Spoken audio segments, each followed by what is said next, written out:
Donc bonjour, je m'appelle Claude Joly. J'ai fait mes études en partie en France et en partie aux États-Unis dans une université américaine. Et quand je suis rentré en France, j'ai commencé ma carrière dans une société d'assurance crédit. Et puis ensuite, j'ai quitté la grande entreprise pour aller dans une PME en région lyonnaise pendant une vingtaine d'années. Une société qui s'appelle Res Humana et qui était spécialisée en gestion administrative du personnel en service extérieur. Et depuis 3 ans, j'ai quitté la région lyonnaise. Je me suis installé en Anjou où je travaille chez Fiducial, un groupe spécialisé en expertise comptable, dont beaucoup de domaines un peu variés, également la banque, le conseil, le droit, le matériel bureautique. Et donc au sein du groupe, moi je m'occupe de la direction du personnel, donc une 60aine de sociétés, une 30aine de conventions collectives différentes, puisque les activités sont très variées. J'ai rencontré le MEDEF quand j'étais à Lyon, puisque j'étais associé et mon associé était conseiller prud'homal. En 2004, le MEDEF, mais d'autres syndicats patronaux comme la CPME et l'UNAPL, avaient décidé de revenir siéger dans les instances de sécurité sociale et ont fait appel à des volontaires. C'est là que je me suis porté volontaire. Et dès 2005, donc ça va bientôt faire 20 ans, je me suis retrouvé mandataire dans le domaine de la sécurité sociale, assurance maladie, et élu président de la caisse primaire d'assurance maladie de Villefranche-sur-Saône. Et à partir de là, j'ai enchaîné beaucoup de mandats, puisqu'après je suis devenu président de la caisse primaire du Rhône, vice-président de la CARSAT, vice-président de l'ARS, président du GECAM, et ensuite je suis rentré en 2009 à la Caisse nationale d'assurance maladie, où j'ai commencé à siéger à la commission de réglementation et dans diverses instances, jusqu'à ce que je sois nommé au titre de la CNAM au GIPMDS. Alors qu'est-ce que c'est que le GIPMDS? C'est le groupement d'intérêt public pour la modernisation des données sociales, plus connu sous le nom de Net Entreprise. Et de fil en aiguille, le MEDEF m'a demandé de le représenter en tant que tel à Net Entreprise, et donc depuis 2020, je suis vice-président de cette instance nationale. Alors ces mandats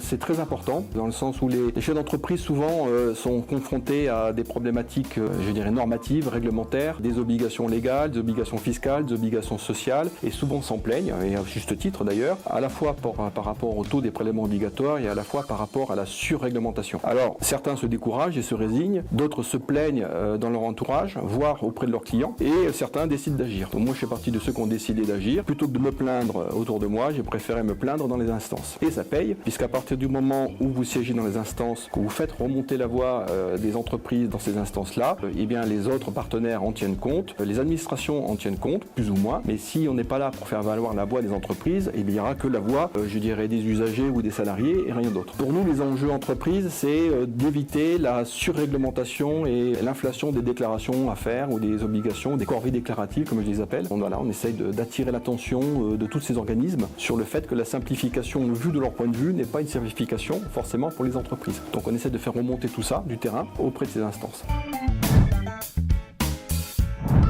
Pour moi, ce qui est important dans l'engagement avec le MEDEF, c'est de raisonner dans l'intérêt collectif, et l'intérêt collectif des entreprises en général, mais également de la société aussi en particulier. Pourquoi? Parce que le chef d'entreprise a une vision double que n'a pas forcément le représentant syndical. À la fois, il a cette vision de chef d'entreprise, mais aussi il est capable de se mettre à la place du salarié, parce que bien souvent, ils ont été salariés auparavant, ou alors ils ont des salariés dans leur entourage, leurs conjoints, leurs enfants, leurs amis, des frères et sœurs. Moi, ce qui m'a beaucoup aidé dans ces mandats, par exemple, c'est que j'ai eu des grands frères, des grandes sœurs qui étaient délégués syndicales CGT. Donc quand je rencontrais des mandataires de la CGT, je leur disais, moi je connais bien la CGT. J'ai dans ma famille des gens de la CGT. Mais moi je suis également MEDEF et j'ai cette vision, je peux comprendre les attentes des salariés, mais également des entreprises. Et donc ce qui est très important, c'est toujours de raisonner pour le bien commun dans une approche constructive et non pas dans une approche idéologique. Et là, pour le coup, le MEDEF apporte une grande crédibilité. J'ai pu voir dans les instances, notamment auprès de la CGT, mais également auprès des préfets, auprès des ministres, auprès de députés, que lorsqu'on dit qu'on est MEDEF, on a tout de suite une oreille attentive. C'est pas la personne qui est écoutée, c'est l'étiquette. Et là, on se rend compte qu'on représente un peu plus simplement que sa propre personne ou sa propre entreprise.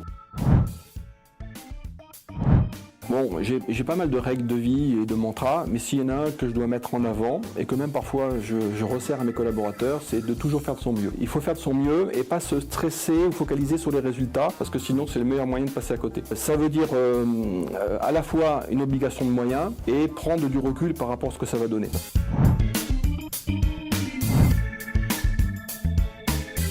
Je dirais d'étudier plus. Le 5e accord Toltec. Je sais pas, Star Wars. Le lac du Connemara. La pizzeria du coin.